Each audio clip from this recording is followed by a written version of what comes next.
malah kalian joget-joget itu, ya kan? Ada nggak? Busuk nggak otak kalian itu? Kok bisa kalian joget-joget, ya? Joget-joget di DPR waktu rapat, joget-joget standing party sambil joget-joget, kok bisa? Saya tuh muntah lihat kalian joget itu. Lalu rakyatmu lo masih kelaparan, rakyatmu masih banyak yang belum punya rumah, rakyatmu itu lo masih banyak yang memegang perutnya dengan perih, itu masih banyak di kolong-kolong jembatan. Kok bisa-bisanya kalian joget? Lu dengerin ya, duit gue dipotong-potongin pajak, gue nggak akan pernah ikhlas untuk kalian-kalian ini. Lo tau kan kalau orang udah nggak ikhlas tuh akan jadi apa? Bencana buat satu keluarga lo semuanya ya. Lo lihat aja nanti, gue nggak ikhlas. Ya joget-joget di atas penderitaan rakyat. Terima kasih buat kalian semua. Tapi mudah-mudahan Allah itu melaknat kalian semua yang joget-joget di atas derita rakyat. Gaji dinaikkan segitu besarnya, kurang. Sembelihin aja atu-atu tuh rakyatnya, ambilin semua hartanya, begitu kan? Assalamualaikum warahmatullahi wabarakatuh. Masih kita bahas kenaikan tunjangan anggota DPR. Dan ini banyak membuat netizen di sosial media buka suara dan sangat marah sekali ya kepada anggota DPR RI, di mana kemarin di saat acara sidang MPR DPR mereka malah berjoget menari di atas penderitaan rakyat Indonesia. Nah, ini ada anggota DPR yang mengklarifikasi tentang kenaikan tunjangan tersebut. Kalau di sekitar sini kan ngontrak atau kita kos kan 3 juta. Kalau kita 3 juta kita kalikan 26 hari kerja berarti 78 juta per bulan. Padahal yang didapat cuma sekitar 50 juta per bulan. Nah, jadi mereka masih nombok lagi. Gila nggak, DPR mengatakan uang 3 juta itu, kalau ngekos 3 juta per hari, kos apa itu ya? Semahal 3 juta itu per hari? Apa dia ngekos di hotel bintang 5? Jadi mereka menganggap rakyat Indonesia itu bodoh semua ya, dengan mengatakan harus nombok lagi, yang tadinya 50 juta per bulan, jadi mereka harus nombok. Jadi wajar kalau netizen di sosial media ngamuk ke anggota DPR ya. Hidup terlalu glamor, kondisi ekonomi Indonesia yang tidak lagi baik-baik saja. Mereka malah menganggap tempat tinggal mereka belum layak kalau tidak lebih daripada 50 juta. Nah, sampai netizen ya di sosial media membandingkan anggota DPR di Swedia dengan DPR di Indonesia. Jadi sangat berbeda jauh ya. Nah, ini disampaikan oleh Ustadz Hilmi Firdausi di akun X-nya ya. Coba kita lihat ya. Sepertinya sudah saatnya Indonesia meniru Swedia, memperlakukan para pejabat dan anggota dewan biasa saja, sama seperti rakyat biasa. Ini mungkin akan membuat orang-orang tidak lagi berlomba-lomba jadi pejabat dan legislator, yang akhirnya menyebabkan politik biaya tinggi dan berujung rentan korupsi untuk balik modal. Saya rasa rakyat akan sangat mendukung, iya enggak? Nah, Ustadz Firdausi ini memposting, yaitu kalau di Swedia anggota DPR ya, malah tak dapat tunjangan mobil dan rumah, tak pantas kami istimewakan. Ini dilansir dari Kompas. Dan juga di Swedia anggota DPR digaji rendah tanpa tunjangan dan tinggal di apartemen sempit. Jadi sangat beda jauh sekali dengan anggota DPR yang ada di Indonesia ya. Tunjangan rumah gila-gilaan mencapai 50 juta per bulan. Rakyat harus membayar PPh-nya mencapai 2 juta. Gila nggak? Pajaknya saja rakyat yang harus menanggung. Jadi padahal Swedia itu ya negara kaya, dan di sana kurs mata uangnya juga paling tinggi, ekonomi juga di sana sangat bagus sekali. Memang pajak tinggi, tetapi ya apa yang didapatkan masyarakat sesuai. Jadi tidak ada korupsi. Jadi seharusnya Indonesia itu berbenah diri ya, mencontohkanlah negara-negara maju. Sampai Yeni Wahid juga ya ikut buka suara membandingkan, yaitu negara-negara maju seperti Swedia. Kok bisa mereka ya pajak tinggi tetapi negaranya maju, rakyatnya maju, mendapat perhatian dari pemerintah. Begitu juga dengan Singapura. Coba kita lihat statement dari Yeni Wahid ya. Gejolak massa yang terjadi karena kenaikan pajak yang tinggi di berbagai daerah menyisakan satu pertanyaan. Supaya negara makmur, pajak harus tinggi atau rendah? Dua-duanya bisa. Di banyak negara kaya seperti di Swedia, Norwegia, Denmark, pajaknya sangat tinggi. Hampir setengah penghasilan rakyat disetor ke negara. Tapi rakyatnya hidup makmur. Sementara itu di Singapura, di Swiss, dan Uni Emirat Arab, pajaknya justru rendah. Tapi rakyatnya juga sejahtera. Jadi apa rahasianya? Ternyata ada kesamaannya. Yang pertama, pemerintahan yang bersih dan transparan. Angka korupsi sangat kecil dan penegakan hukum tegas. Yang kedua, uang rakyat dikelola secara efisien, tidak dihamburkan untuk fasilitas pejabat. Yang ketiga, iklim berusaha dijaga agar swasta mau investasi sehingga lapangan pekerjaan bisa tercipta. Yang keempat, infrastrukturnya baik dan modern agar roda ekonomi berjalan lancar. Dan yang kelima, ada jaminan sosial, jadi rakyat hidupnya aman dan nyaman. Yang keenam, pendidikan dan SDM jadi prioritas. Jadi kesimpulannya, yang bikin makmur bukan pajak tinggi, tapi bagaimana uang rakyat dikelola sebesar-besarnya untuk kepentingan rakyat. Dirgahayu RI yang ke-80. Baik, langsung saja kita dengar ya komentar-komentar netizen menanggapi yaitu naiknya tunjangan anggota DPR RI mencapai 100 juta lebih per bulan ya, belum dihitung dengan lain-lainnya. Dan ini membuat netizen di sosial media sangat murka sekali. Mereka sampai meminta Prabowo untuk membubarkan DPR, bahkan meminta Sri Mulyani ini dicopot dari kursi kabinet Prabowo karena dianggap membuat kebijakan-kebijakan yang tidak masuk akal ya. Cukup banyak kebijakan-kebijakan nanti di tahun 2026. Jadi rakyat akan diperas di berbagai sektor nanti pajaknya. Gaji kita nggak naik kok, gaji kita nggak naik, prep. Nih lo lihat nih, rincian gajinya anggota DPR guys. Dari gaji pokok aja gue udah gak setuju harganya segitu. Harusnya gaji pokoknya 3 juta ya cukup.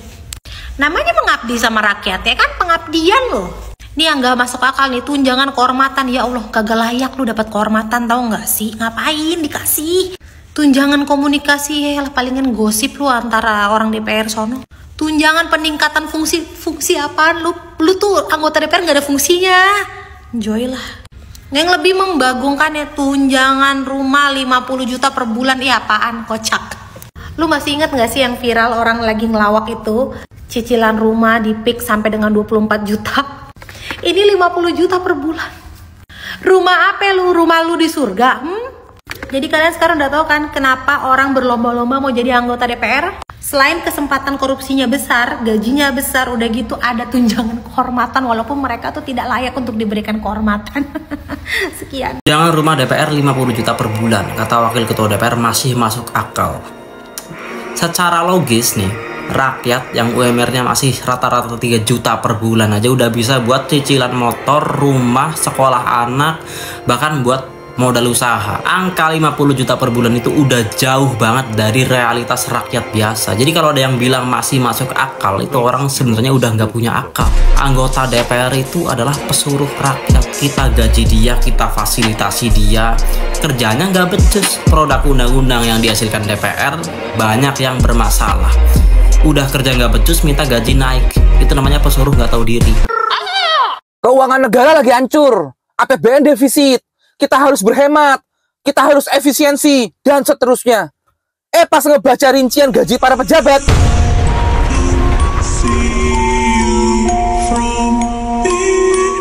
bangku semua! Total pejabat di DPR MPR itu 732 biji. Berarti 100-an juta dikali 732 biji, hasilnya 73,2 miliar. Negara setiap bulan harus ngeluarin sekitar 73,2 miliar untuk ngebayar gaji para pejabat. Dikali 12 bulan, 878,4 miliar. Yang lebih bangnya lagi adalah tunjangan PPH. Gila loh ini. Secara nggak langsung, rakyat diperas abis-abisan buat ngebayar pajak. Terutama PPH 21 itu diuber abis-abisan. Ternyata duit pajaknya rakyat dipakai untuk ngebantu bayarin PPH 21-nya para pejabat di Indonesia. Wow! Apa lo? Nggak suka? Ribut sini! Di sisi lain, beras yang berada di masyarakat beras oplosan, sementara pemerintah sibuk mengklaim prestasi kabinetnya dengan ngasih berbagai macam penghargaan. Mereka lupa di ujung Cianjur kemarin dan Bekasi sibuk berdesakan mencari pekerjaan, sementara anggota DPR-nya dinaikkan 3 juta per hari dan tunjangan-tunjangan lainnya sambil joget-joget. Mereka lupa bekerja untuk siapa. Dan ironisnya, mereka ingin disebut wakil rakyat. Rakyat yang mana?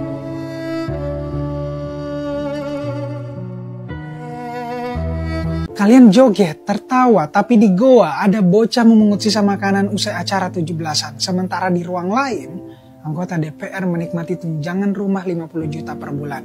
Belum tunjangan lain dan gaji bersihnya. Ini tantangan keuangan negara kita yang sebenarnya. Saya gak bilang beban loh, hoax kan? Bukannya yang hoax itu 19 juta lapangan kerja ya?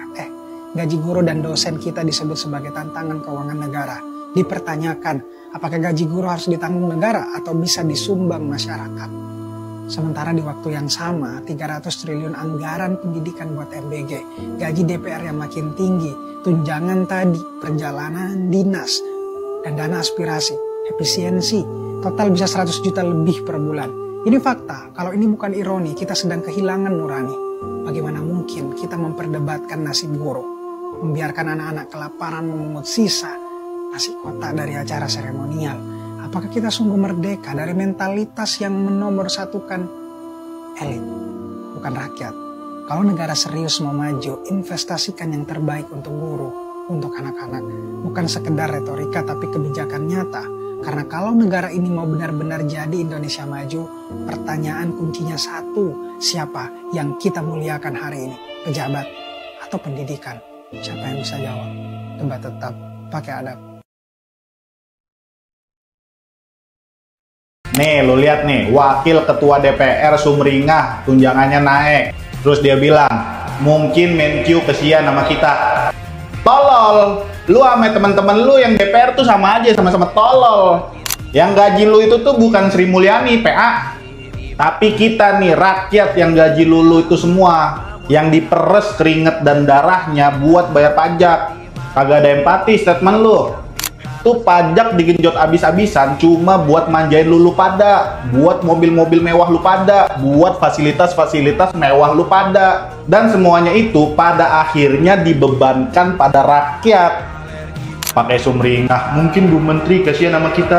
Ya, basa-basi lu bangsat. Esok hari adakah yang cukup mampu mewakilkan suara kami? Jelas tak ada yang tahu. Gaji tidak ada naik, gaji kami tetap terima kurang lebih 6,5 juta, hampir 7 juta. Tunjangan-tunjangan beras kami cuma dapat 12 juta. Ada kenaikan sedikit dari 10 kalau tidak salah. Tunjangan-tunjangan lain juga ada kenaikan sedikit-sedikit. Bensin itu sekitar 7 juta yang tadinya kemarin sekitar 4 juta, 5 juta sebulan. Walaupun mobilitas daripada kawan-kawan Dewan lebih dari itu setiap bulannya. Jadi kalau dulu gaji kawan-kawan itu terima total bersihnya sekitar 58, mungkin dengan kenaikan gaji tidak naik ya, saya tegas sekali, dengan kenaikan tunjangan makan disesuaikan dengan indeks saat ini, mungkin terima hampir 69, hampir 70-an. Yang naik cuman tunjangan itu saja yang saya sampaikan tadi, tunjangan beras, karena kita tahu beras telur juga Jadi naik. sebenarnya manusia-manusia ini nggak mau ngalah aja, karena para hakim dinaikin gajinya, anggaran untuk peningkatan kesejahteraan guru juga dinaikkan. Mereka nggak mau ngalah, mereka juga mau gitu dinaikin. Ya inilah serakah nomics yang sesungguhnya, sebagaimana yang disampaikan oleh Bapak Prabowo hampir beberapa kali terakhir dalam pidatonya, termasuk dalam HUT RI kemarin. Jadi Bapak Prabowo, serakah nomics yang sesungguhnya tuh ada di rumah wakil rakyat ini. Mereka nggak mau ngalah. Nanti bentar lagi juga mereka tuh mau tuh dana-dana dari APBN itu juga harus digelontorkan untuk partai-partai. Jadi mereka ini memanfaatkan wewenang mereka yang ngetok palu anggaran, bisa jadi untuk bernegosiasi. Ya mereka juga harus dapat dong. Gila, nggak tahu diri banget gitu, nggak tahu diri banget. Makan beras apa? Berapa banyak yang kau makan sampai butuh per bulan itu 12 juta untuk tunjangan beras? Makan apa kau? Kau bilang menyesuaikan dengan harga pokok yang meningkat. Sedangkan kau tidak pernah protes, wahai Bapak Ibu Wakil Rakyat, tentang standar kemiskinan kita. Ya, masyarakat itu diukur 20.000 per bulan itu udah dianggap itu kaya. Udah dianggap kaya tuh 20.000 per bulan.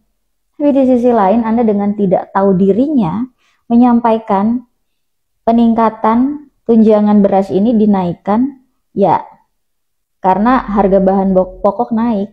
Emang gila ya kalian, gila. Wakil rakyat ini emang udah nggak ngerti lagi, lupa daratan. Ini juga pembelajaran sih buat masyarakat ya. milih wakil rakyat itu jangan karena 50.000, 100.000 dikasih sembako, euforia dengan baju-baju kaos, tulisan-tulisan campaign yang bullshit, sehingga milih manusia-manusia modelan banyak yang ada di rumah wakil rakyat kita saat ini. Yang kayaknya udah enak banget gitu melihat orang-orang ini. Apa yang mereka sampaikan itu bikin enak, sumpah bikin enak. Apa dibubarkan aja emang? Emang dibubarkan aja DPR ini, dibubarkan aja udah. Gak butuh kita wakil rakyat modelan kalian ini. Di satu sisi, iuran BPJS itu akan naik bertahap dan akan semakin mencekik rakyat, apalagi rakyat miskin. Di sisi lain, gaji guru dan juga dosen dianggap sebagai beban negara. Dan di sisi lain pula, Sri Mulyani akan membidik habis-habisan pajak terhadap rakyat kecil, pedagang kecil, apapun, anything dalam kehidupan kita, buka mata sampai tutup mata itu dikenai pajak. Tapi gue nggak tahu dari sisi mana tiba-tiba muncul gaji DPR melambung tinggi, 100 juta lebih per bulan, gila. Ini bukan tentang DPR yang becus gak becus bikin produk undang-undang. Ini bukan tentang DPR yang setiap menghasilkan produk regulasi masih dipertanyakan dan banyak sekali yang kontroversial, gak tahu prioritasnya mana, gak tahu apakah bikin regulasi memang harus pro terhadap rakyat atau enggak, tapi faktanya banyak regulasi yang justru tidak pro terhadap rakyat dan malah justru mengkriminalisasi dan ya, you know what I mean. Ini juga bukan tentang anggota DPR yang kemarin-kemarin joget-joget, happy-happy dan kalian pasti tahu alasannya apa gitu kan. Tapi lebih daripada itu, ini tentang gaji mereka yang mencapai 100 juta lebih per bulan. Per saat ini yang kita dengar 3 juta per hari, 50 juta tunjangan mereka per bulan. Dan ya, kalau kita jabarin mereka punya 2 tunjangan yang melekat dan tunjangan yang lain. Yes, 100 juta lebih per bulan. Dan rakyat itu cuma menjadi objek untuk dimintai pajak. Dari kita buka mata sampai kita tutup mata, segala aktivitas kita selalu berhadapan dengan pajak. Pajak yang dikenai dalam berbagai hal. Sampai hari ini pun pedagang-pedagang kecil juga kena pajak. Sampai aset-aset yang nganggur pun kena sita. Rakyat lagi. Profesi guru, dosen, ya beban negara. Mana mungkin mau dipikirin. Tapi it's okay kalau misalkan mau gaji 100 juta lebih gitu kan. Pertanyaannya, dengan gaji 100 juta lebih per bulan untuk anggota DPR, sepadan nggak sama kinerja mereka?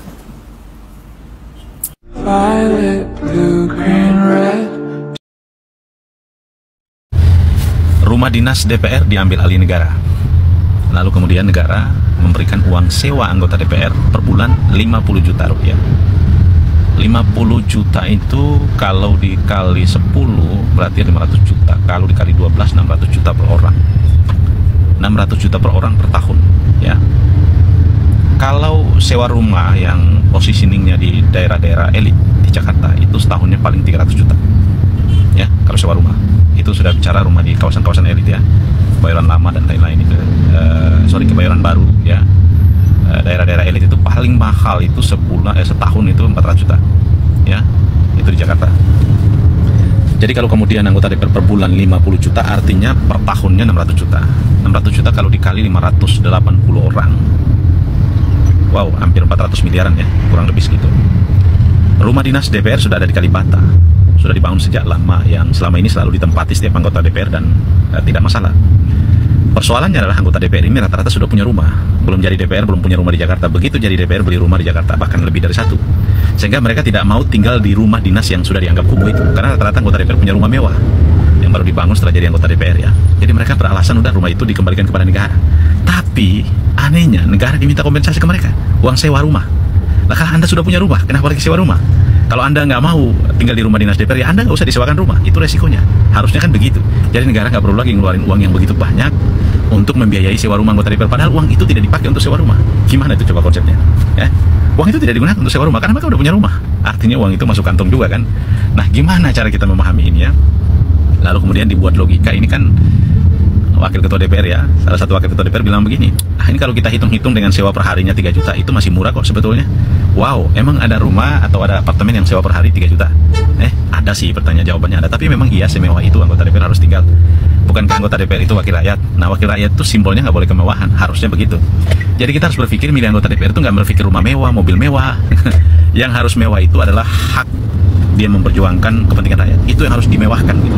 Bagaimana dia kritis, bagaimana dia punya semangat, bagaimana dia militan, dan dia punya integritas memperjuangkan kepentingan rakyat. Itu sih yang kita butuh. Tapi kalau kemudian yang Anda kejar tuh kemewahan, waduh, kita jadi makin naik ya.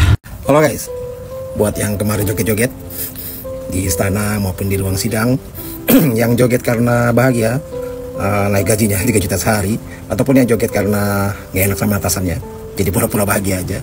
Kita kembali kepada realita ya, bahwa selama kalian berjoget kemarin ini, Presiden Prabowo Subianto ini sudah punya rencana untuk menarik hutang baru sebesar 781,86 triliun pada tahun 2026. Nah, jumlah ini bahkan terbesar sejak pandemi. Nah, sebagian hutang ini akan diperoleh lewat penerbitan surat berharga negara atau SBN sekitar 749,19 triliun. Lalu sisanya dari pinjaman dalam dan luar negeri sebesar 32,6 triliun. Nah, pemerintah juga menargetkan penerimaan negara sebesar 3.147,7 triliun dengan pendapatan pajak naik 13,5% menjadi 2.357,7 triliun. Jadi pajaknya harus naik 13,5%. Nah, bahkan Menteri Keuangan Bu Sri pun menyebutkan bahwa target ini sangat ambisius. Entahlah mau nargetin apa, mau majakin apa lagi nih di tahun depan ini. Entahlah rakyat harus gimana lagi. Tapi ya memang kalau menurut saya jumlah hutang yang sangat besar ini, saya rasa memang sangat beresiko ya kalau kita bicara soal hutang yang akan diambil oleh pemerintah ini. Karena saya rasa harusnya pemerintah fokus memperbaiki cara mengelola anggaran dan meningkatkan penerimaan pajak dengan cara yang lebih nyata dan efektif. Jadi bukan hanya mengandalkan hutang sebanyak-banyaknya. Karena jika hutang terus menumpuk tanpa pengelolaan yang baik, maka kan beban pembayaran bunganya akan semakin besar di masa depan nanti. Dan ini pastinya akan menyulitkan keuangan negara. Jadi selain itu, selain hutang ini kan juga akan dinaikkan pajak nih. Nah, menaikkan target pajak sebesar 13,5%, menaikkan target pajak sebesar ini saya rasa terlalu optimis dan bombastis memang. Karena ini nggak ada langkah konkretnya ya, seperti memperbaiki sistem pajak, mengurangi kebocoran, korupsi pajak sana sini. Ini saya rasa akan sangat sulit lah. Dan kalau target ini gagal tercapai ini kenaikan penerimaan pajak, maka pemerintah pasti akan kesulitan untuk menutupi defisit anggarannya. Nah, rencana ini saya rasa memang memberi sinyal bahwa pemerintah belum berani melakukan reformasi besar yang dibutuhkan untuk keuangan negara yang sehat. Ya, akibatnya begini, terus-menerus mengandalkan hutang yang semakin besar. Dan saya rasa ya hanya yang dilakukan ini hanya menunda masalah gitu, menutupi masalah sementara dengan hutang yang nantinya akan mengakibatkan masalah yang lebih besar. Kalau kita di skala rumah tangga saja sebenarnya ketika kita pemasukannya kurang gitu, kalau kita belum bisa menambah penghasilan, maka yang dilakukan adalah melakukan penghematan gitu. Ya, penghematan belanja. Ini kan enggak. Gaji DPR tunjangan naik lah, 50 juta per bulan pengganti uang rumah dinas lah, macam-macam lah. Pejabat yang rangkap jabatan sana sini lah, bagan atau lembaga-lembaga baru yang dibuat lah. Ini kan makan anggaran. Ada strukturnya, lalu ada proyek-proyeknya. Jadi saya nggak ngerti, keuangan kita kesulitan tapi belanja gila-gilaan. Saya rasa memang pemerintah harus lebih hati-hati lah dalam mengambil keputusan seperti ini, karena ini sangat berbahaya buat keuangan negara, dan ini sangat berbahaya untuk munculnya krisis fiskal. Dan kalau itu terjadi, maka percayalah, yang akan semakin setengah mati ya cuma rakyat saja, dan pejabatnya lagi-lagi joget-joget aja. Salam. Sebelum pertengahan tahun, kalau nggak meleset 2026. Menurut ramalan abang kita yang tampan ini, pertengahan tahun 2026 akan terjadi peristiwa yang menggemparkan Indonesia, pemerintah. Akan ada kebakaran gedung pemerintahan. Gedung yang penting dan isinya juga penting, kata beliau. Menurutku isinya nggak penting, makanya terbakar. Mudah-mudahanlah ini gedung DPR RI. Mudah-mudahanlah ramalan beliau ini benar dan itu arahnya ke gedung DPR RI. Ya, 98 mungkin harus terjadi. Melihat tingkah-tingkah pemerintah sekarang dan DPR RI yang tidak ada manfaatnya, yang tidak bisa mengawasi, yang tidak bisa mengontrol, bahkan hidup mereka mewah. Tunjangan beras 12 juta, cuma kata muncung mereka. Tunjangan bensin 7 juta, cuma kata mereka. Sementara rakyat yang kalian janji-janjikan saat kampanye itu hal-hal yang membahagiakan, kebahagiaan kalian janji-janjikan, kemakmuran, kesejahteraan kalian janji-janjikan, tapi jutaan orang kelaparan, menangis segala macam. Kalian mengatakan uang beras cuma 12 juta, tunjangan transport 18 jutaan, tunjangan kehormatan 5 juta.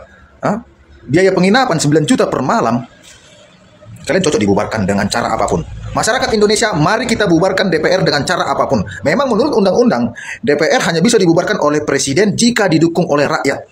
Tapi rakyat mutlak bisa membubarkan apapun di negara ini kalau tidak sesuai dengan undang-undang. Karena yang membuat DPR rakyat, yang membuat negara ini rakyat, yang membuat pemerintah ini rakyat, yang mengadakan pemilihan adalah rakyat. Lalu kenapa kalian ketika rakyat ingin membubarkan kalian benturkan dengan undang-undang. Tapi ketika kalian ingin duduk, mencari dukungan rakyat. Ketika rakyat menyuruh kalian mundur, oh sesuai peraturan, oh nggak bisa. Rakyat mutlak. Rakyat bisa membubarkan apapun di negara ini kalau tidak sesuai dengan Pancasila. Rakyat bisa. Rakyat bisa. Rakyat bisa. Ya, jadi jangan kalian pakai undang-undang untuk melindungi kalian. Tapi ketika kalian pengen duduk, kalian pakai suara rakyat, kalian minta dukungan rakyat. Kami berhak mendudukkan kalian dan membubarkan kalian. Bangunan itu semua uang rakyat, bukan uang kalian musang-musang yang di situ ya. Jadi untuk Bapak Presiden Prabowo Subianto bersama menteri-menteri, bersama aparat-aparat di negara ini, kalian pikirkanlah, hati-hati. Rakyat sudah pintar, rakyat sudah muak, rakyat sudah tidak peduli. Ya, walaupun itu namanya peluru tajam atau apapun yang akan dilancarkan oleh aparat untuk membendung rakyat yang marah, kami siap menanggung resiko. Kami siap menanggung resiko. Ya, ketika pahlawan-pahlawan kami dulu menghadapi tekanan dari penjajah, mereka dengan lantang mengatakan melawan. Lalu kami harus takut dibenturkan dengan undang-undang dan aparat. Coba kalian pikirkan dulu ya, baik-baik ya. Kalau rakyat sudah marah, hati-hati pemerintah. Hati-hati kalian, hati-hati. Hati-hati kalian kawan. Aduh. Jangankan rakyat Indonesia marah. Coba kalian dulu ya menteri-menteri ya, atau bahkan sekaliber Presiden Indonesia, coba kalian ganggu perkampungan orang. Mampu nggak kalian melawan? Ini rakyat kalian jolimi, kalian injak-injak. Bapak Prabowo, janji-janjimu semua palsu. Putar dulu janji-janji kampanyemu itu. Oke? Rakyat itu harus paham, jangan cuma nyinyir sama anggota DPR kita. Kita itu nggak boleh suuzon sama anggota DPR kita. Mungkin di dalam perut DPR itu ada kebun binatang, banyak hewan-hewannya di sini. Jadi mungkin sekali makan itu membutuhkan 1 kintal beras. Ya beda sama kita kan makannya cuma sepiring nasi aja. Kalau DPR kan makannya banyak, jadi mungkin di perutnya ini banyak hewan-hewan kayak buaya, kadal, monyet.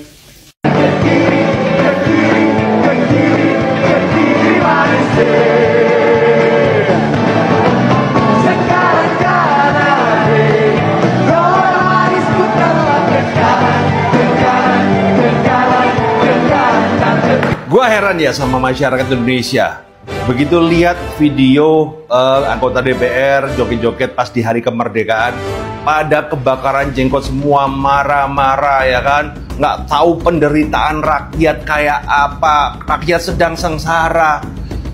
Gue punya pendapat yang lain bos, kita tuh harusnya bersyukur. Karena apa? Karena mereka adalah wakil rakyat. Jadi ketika mereka berdansa-dansa berbahagia, itu mereka sedang mewakilin Anda untuk bersenang-senang, untuk bahagia. Apalagi dengan dapat gaji yang katanya 100 juta, harusnya rakyat tuh berterima kasih dengan wakilnya karena penghasilan 100 juta sudah diwakilin oleh wakil rakyat. Bergaya hidup mewah nggak bisa, tapi kan sudah diwakilkan oleh para wakil rakyat kita. Jadi minimal kalau kita nggak bisa menikmatin hidup mewah, minimal wakil kita bisa menikmatin gitu loh. Jadi harusnya kita itu sebagai rakyat Indonesia sudah terwakilkan kebahagiaan, walaupun kita nggak dapat kebahagiaan ya, tapi sudah terwakilkan oleh para wakil rakyat lewat joget-joget ini. Dalam nama Allah Bapa, Putra dan Roh Kudus, enyah kau iblis.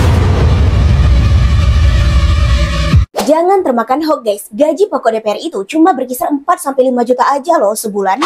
Kenapa sih kalian benci banget sama lembaga legislatif? Padahal mereka lah yang paling susah payah. Di tengah efisiensi anggaran, mereka dengan susah payah memprioritaskan dompet pejabat, bukan rakyat. Makanya gaji pokoknya itu dikit banget, cuma 4-5 jutaan aja. Tapi tunjangan per orangnya yang sampai puluhan juta. Dimana seharusnya uang ini bisa untuk gaji berbulan-bulan para guru. Jujur aja, kalian setuju kan kalau lembaga ini sangat mepitide? Mereka berjuang mati-matian untuk mempertahankan bangsakunya. Kebayang nggak sih capeknya mesti mode ekstrovert dan tiap hari lidahnya akrobat? Makanya tiap rapat pasti ada aja yang turu. Jadi kalian nggak boleh iri ya guys, karena mereka yang menyeleweng pada akhirnya akan menjadi first love-nya Bang Mali. Dan satu lagi yang paling keren, mereka punya skill untuk booking tiket VIP kelas paling panas tanpa orang dalam. Dimana skill ini nggak pantas banget dimiliki sama guru, nakes, apalagi damkar. Jadi cukup ya guys menghujatnya, saatnya kita menghantam dengan fakta. Buktikan kalau kalian nasionalis kayak saya, anak muda yang bersahaja yang nggak pernah hujat pejabat negara. Bismillah, kok bisa? Ya Allah, Presiden Prabowo berpidato melarang rakyatnya untuk meminjam uang ke rentenir. Jangan meminjam uang ke rentenir.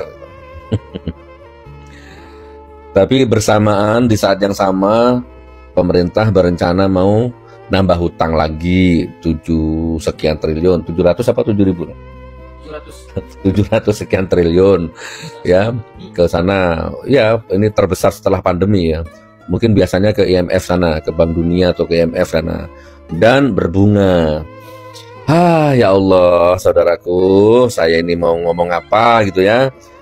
Orang itu kalau kebanyakan hutang, maka dia akan jatuh martabatnya, dia akan jatuh kehormatannya. Orang, rumah tangga, birokrasi, perusahaan, apalagi negara, apapun, kalau banyak utang, bangga dengan hutang, otaknya utang, mindsetnya utang, paradigmanya utang.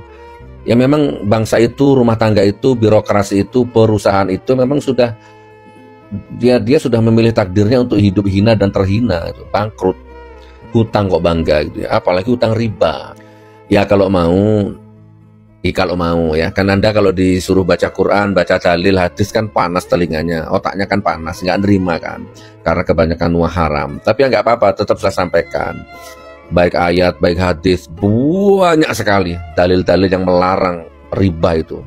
Tapi yang paling familiar, paling gampang, nanti buka surat Al-Baqarah. Itu berurutan itu, Al-Baqarah 275, 276, 277, 278, itu buka tuh. 279, itu full tentang riba itu. Di situ Allah menggambarkan, ini coba Allah menggambarkan, orang yang makan riba itu seperti orang yang kesurupan setan. Orang yang suka makan riba itu, dia nggak bisa berdiri. Kalau toh dia berdiri, berdirinya itu seperti orang kesurupan setan, kemasukan iblis, gitu ya.